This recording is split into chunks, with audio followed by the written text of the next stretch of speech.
Correspondance sur place de Rachid Chiari. Il y a moins de monde que d'habitude dans les mosquées d'Alger ce vendredi pour écouter les serments moralisateurs des imams. Il y a moins de gens dans les rues parce qu'il y a la psychose qui pousse à rester chez soi. Il y a les dégâts partout de 5 jours d'émeutes, des dégâts qui ne sont pas encore chiffrés.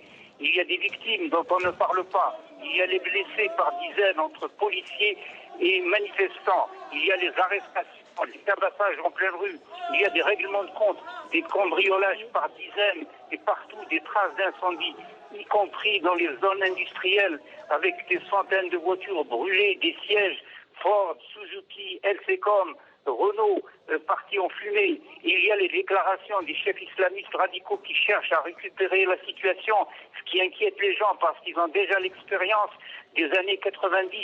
Et il y a le silence persistant du gouvernement qui a été piégé par ses propres lois bureaucratiques qui ont enflammé les prix et embrasé la rue. Il y a la ruée aujourd'hui, vendredi, non pas vers la mosquée, mais vers les commerces qui sont ouverts, vers les produits de large consommation par crainte des pénuries. Et il y a une seule certitude. Personne ne sortira indemne de cette crise et c'est précisément ce que scandent chaque jour les émeutiers.